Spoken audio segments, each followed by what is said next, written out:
Урматтуу депутаттар, бүгүнкү күндөгү коомдогу саясий абал боюнча, бүгүнкү кырдаал боюнча, талкууланып аткан маселелер боюнча мен айтайын деген атайын билдирүүм бар. Урматтуу депутаттар, өзүңүздөргө маалым болгондой, акыркы күндөрү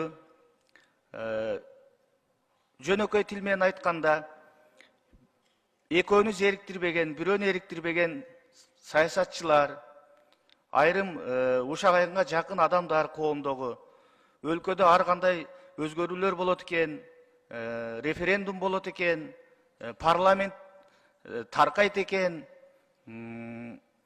парламенттин саны кыскарат экен, чоң саясий өзгөрүүлөр болот экен деген ушак айымдарды чыгарып атат.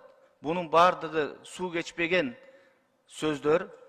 Бизде бүгүнкү күндө саясий туруктуулукту камсыздап, ошонун негизинде бүгүнкүдөй жогорку экономикалык көрсөткүчтү камсыздап атабыз.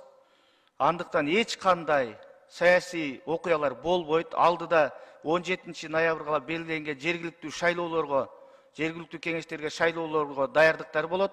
Ошол жергиликтүү кеңешке шайлоолорду биз татыктуу, таза өткөрүшүбүз керек.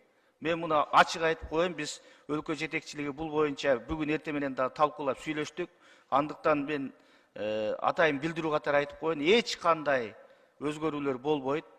Бардыгы мыйзам чегинде өзүнүн кезеги менен өтөт. Мына ушундай сөздөргө чекит коюшубуз керек, урматтуу депутаттар.